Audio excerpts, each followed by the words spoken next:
Ladies and gentlemen, wages are up. Household median income is up. Record low unemployment. Record low Black and Latino unemployment. The unemployment for Hispanic and Latino men is below the national average. 5 million people lifted out of poverty. These are all facts. You can look at the description section of any one of my segments. Okay? I give you the links to all the economic data regarding President Trump's record-breaking economy. If you look, you can see there's right here in my description section of each one of my segments. The economy added 6 million jobs and the unemployment rate dropped to the lowest level in nearly 50 years. I linked to a factcheck.org, article. Obama's numbers, October 2016. Poverty. Census reported that 43.1 million people were in poverty. That's so that's October 2016.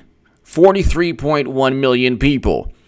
September 10th, 2019, 38.1 million people were poor.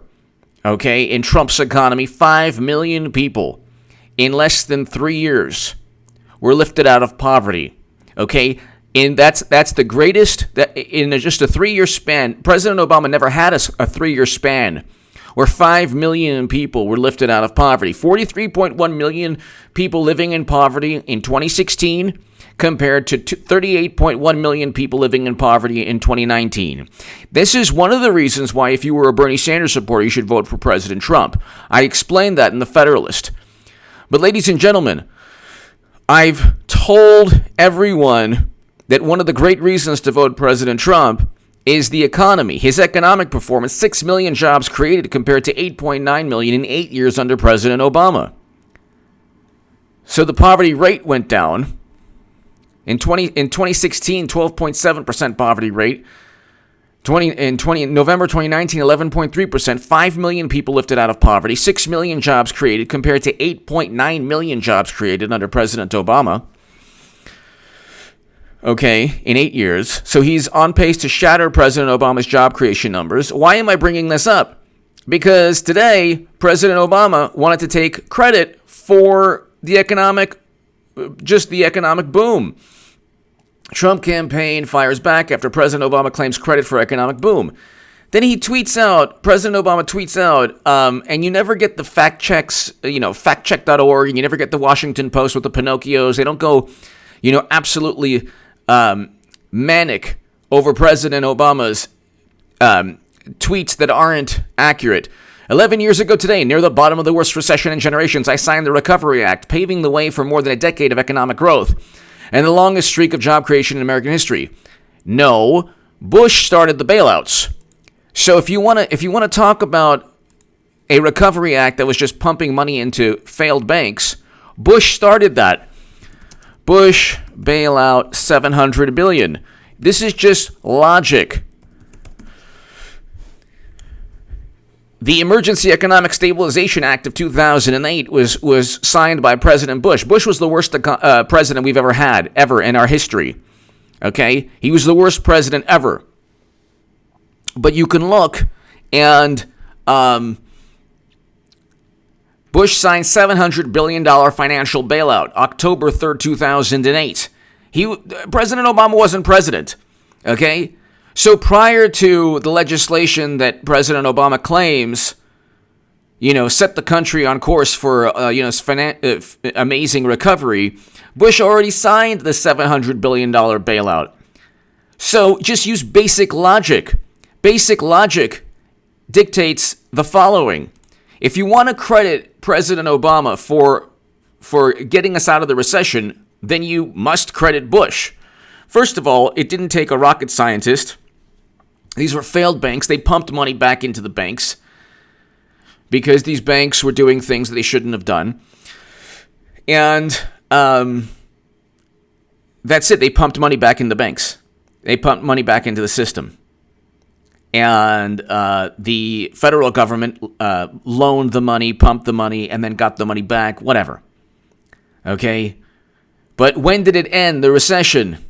Economist.com. The recession ended in 2010. The American recession is over. In the summer of 2009, real GDP and industrial production hit bottom. Now, of course, The Economist, but I have it on my phone here. They want you to subscribe.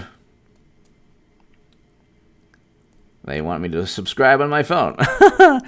So the Economist talks about 2010 eventually, if you read the article, because I did read the article before they made me.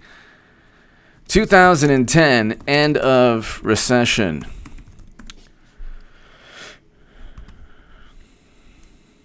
Okay. Recession ended in June 2009. So here, this MoneyCNN.com, September 2010. The Great Recession now officially done. Recession officially ended in June 2009. So I was saying 2010. The Great Recession ended in June 2009, according to the body charged with dating when economic downturns begin and end. Okay, there's another article that says around 2010 it was officially over. Whatever. President Obama left office in 2016. This is a Money.com article saying the recession ended in 2009. He had trillion-dollar deficits, President Obama. They said nothing about it. Wages were stagnant. Real wage growth was stagnant for most of President Obama's term. Then you have why wages are finally rising 10 years after the recession. May 2nd, 2019. For years, it was a central question in otherwise impressive recovery by the American job market. Why aren't wages rising faster? The recent gains are going to those who need it the most. Over the past year, in 2019 and 2018, when Trump was in office, Trump impeach! Low-wage workers have experienced the fastest pay increases, a shift from earlier in the recovery, when wage growth was concentrated at the top. Okay, you had even Paul Krugman, who predicted a global recession. Even Paul Krugman is like, oh yeah, well, Trump's economy is doing pretty well. But just look at the numbers and look at the timeline. 2009, late 2009, the recession ends. But before then, Bush bailed out banks, began the bailouts in 2008, before President Obama even took office. So if you want to credit President Obama with pumping money into the into Wall Street and banks, getting us out of the recession, then you have to credit Bush for starting it even before President Obama took office. Then you ask yourself, well, why didn't poverty decrease as fast as it is under President Trump? Simply saying that, well, the unemployment rate was decreasing. It hit all-time highs. For Black and Latino unemployment and for national unemployment, it was reaching record highs at around 2011, 2012. So when you say, well, it started under President Obama. No, it started under Bush, if you want to use that thinking.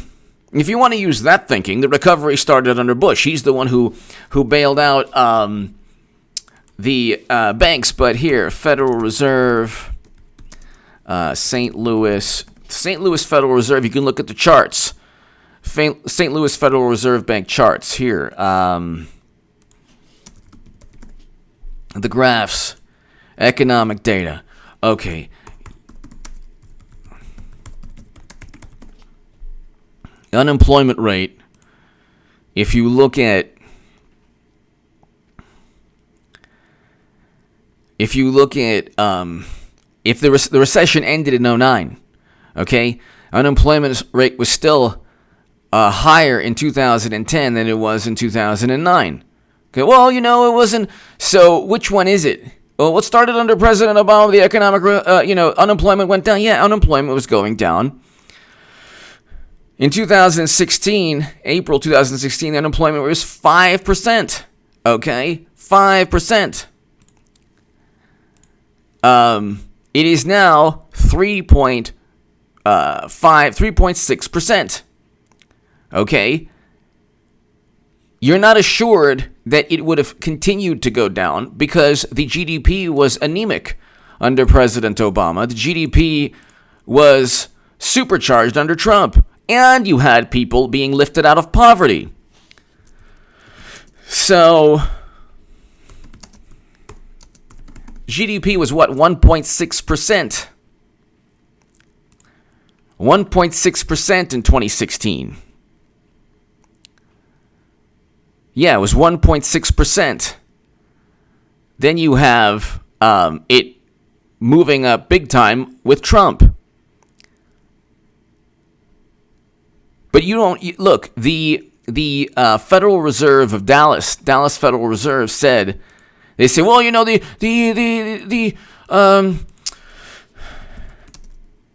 tax cuts didn't work. Tax cuts didn't work. Yes, it did work, according to the Dallas Federal Reserve. Added a point to GDP. There's one blog post. I can find you that another time. But you can look at the economic transformation under President Trump. There's no doubt that President Trump's policies contributed to... You don't go from 5% unemployment and 1.6% GDP growth to now record low unemployment, record highs in the stock market, record low unemployment for Black and Latino citizens, 5 million people lifted out of poverty, 6 million jobs created, only 8.9 million in all of President Obama's administration, and then say, well, it was still President Obama. Okay? You don't go ahead and do that. And so they were still, in 2010, the unemployment rate for the country, in 2011, January, was 9%. That was going into President Obama's third year. Okay? Third year, 2009, 2010, 2011, the unemployment rate was still 9%. So you can't say the recession ended in 2009, then 2 years later, it's still at 9%, then it goes down to 8%. It was at the end of 2012 over 7%, close to 8%, 7.9%. After President Obama's first full term, it was still 8% unemployment. So, I mean, yeah, it's, I guess, you know, the unemployment rate went down, if you want to really go there with President Obama, but still, it was still high, extremely high, after the first full term. What I'm trying to say is, if you want to use the logic that President Obama began all of this, then use the logic that Bush began President Obama's economic fortunes. Because Bush started the bailouts. President Obama is famous for bailouts. Well, guess who started the bailouts? And guess who would have done the same thing? McCain. There's nothing really special. There's nothing like amazing. You want to talk about job creation? 6 million jobs created in 3 years. 8.9 million under President Obama in 8 years. Just look at the St. Louis Fed. You can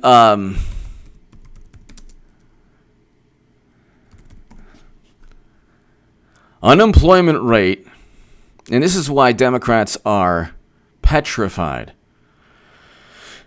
The unemployment rate for Hispanic and Latino men was at 3.3% in December of 2019. It actually went up to, it says 4.6% here. Now, in January, so it went up. But it was below the national average. But it's still a lot better. It was at 12% in 2010. It's now 4.6%.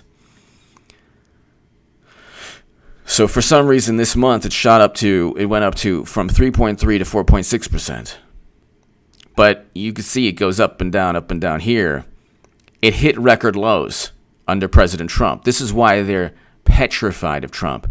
They're absolutely petrified of Trump. You can look at all the statistics. You can look at all the statistics.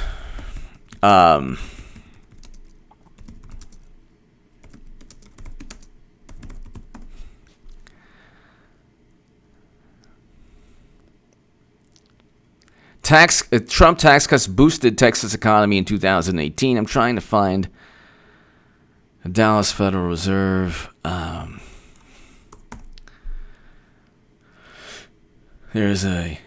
Okay, so here. Anyway, the point is this. You can't say that President Obama, here, U.S. tax cuts boost economy, but for how long? Did the U.S. tax cuts boost economic activity? This is at DallasFed.org. I'll take that over Slate or the Daily Beast or whatever. Did the U.S. tax cuts boost economic activity in 2018? The answer is yes, at least according to the recent empirical literature on macroeconomic effects of taxes. The consensus estimate across models is that the Trump tax cuts raised real gross domestic product growth in 2018 by 1 percentage point. So don't say when you hear the nonsense, the malarkey, Trump's taxes, it only helped the rich. No, it didn't. It helped the entire economy, which also helped the poor. It also helped the middle class.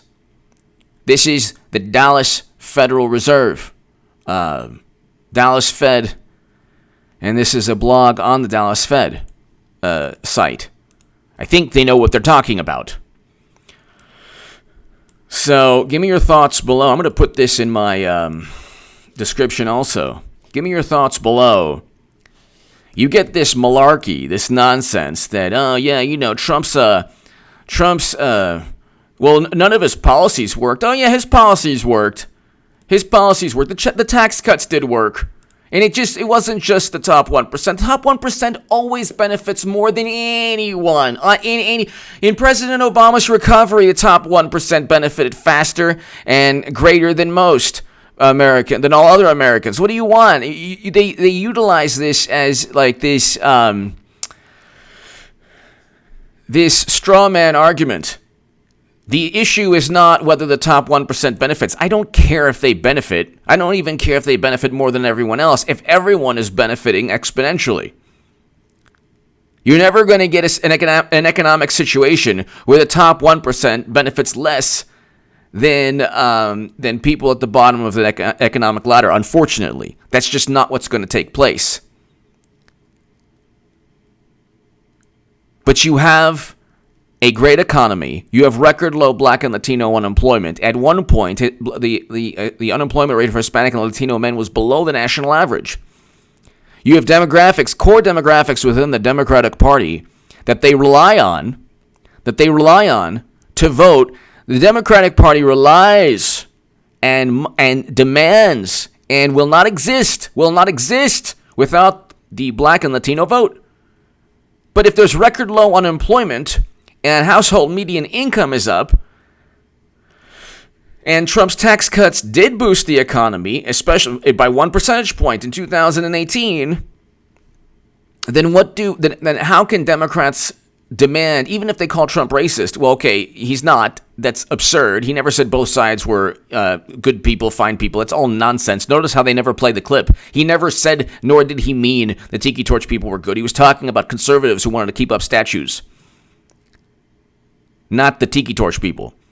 But it's very hard to call someone racist when people are making money, families are generating wealth of all different backgrounds. Okay? Clinton is winning civil rights awards, and she presided over mass incarceration, and also called black youth super predators. Not just that, she stated who must be brought to heel and who lack empathy. And of course, the Democratic Party says Trump is the bad person. Give me your thoughts below. President Obama did not, should not, cannot, must not ever take credit for this economy. If that's the case, then President Obama owes Bush, the worst president of all time, all of his economic gains. Bush started the bailouts. And technically, the depending on what you read, the recession ended in 2009 or 2010. And by 2012, unemployment was still high. So you explain that one. And the tax cuts did work. I have right here, did the tax cuts boost the economy? Did the tax cuts boost economic activity? The answer is yes. DallasFed.org. And it goes on to it. The consensus estimate across models is that tax cuts raised real gross domestic product by 1% in 2018. Give me your thoughts below. Check out H.A. Goodman's other channel right now. I deadlift 275 pounds. Check that out. It's on H.A. Goodman's other channel. Thank you.